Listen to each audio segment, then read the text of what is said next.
Эми Баткен облусу Лейлек району жөнүндө эл абдан күтүп аткан маселелерди айтып коеюн. Өтө орчундуу көйгөйлөр. Жазып алсаңыз, анан Акылбек Үсөнбекович өзү дагы ушу Лейлекке барып бир маселелерди чечип келсе жакшы болот эле. Жаңы жер айыл өкмөтүндө анан Андарак айылында жер абдан тартыш. Баткен өзгөчө статус алгандан кийин, чек аралаш айылда жашагандан кийин ушул айылдарда элди жана кожолуктарды, калкыбызды кармаш үчүн ошол өзгөчө статусу бар чек аралаш аймактарга трансформацияны эртелетпейлиби? Мына жаңы жерде 300 гектар даярдалган жер бар экен. Трансформация болсо 2700 адам жер алат элек деп атат. Участоктор кымбат. Мына ошол эле Андарак айылында бир үйдө 6-7 үй бүлө жашап атат.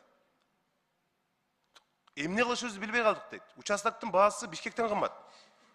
Бүт мигрант болуп айла жок кетип атышат. Ошо келин кесек, кайната кайненеси бүт чогуу жашап атат.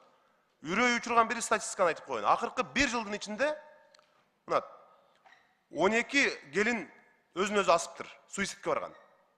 Anın 3'ü ölbey kalgan, anın 9'u ölüptür. Uksuz içiptir, asını ölüptür buna.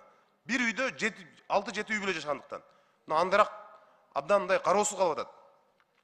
Oşoğa bir öte oluttu көңүл burup koyuyorsunlar bolboyt. Barыбыз çoğulup jardan bereli oşoğa. Oşolla Andarak ayılında Bilim Nuru degen mektepte 200 orunga layıktaştırılan mektep eken 850 okuçu oku atışat.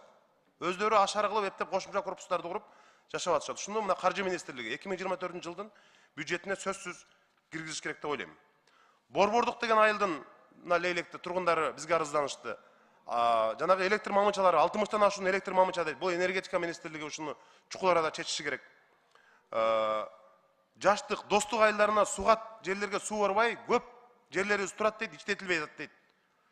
Жаңы жерде билесиңер, айыл өкмөттө элдин саны көп, таза суу боюнча бир кеминде бир 10 адам кайрылды.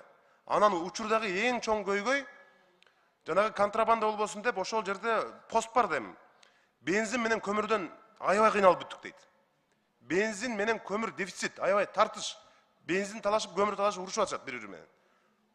Ошон үчүн ушундай сыяктуу мына бир топ маселелерди чукул арада чечпесек болбойт.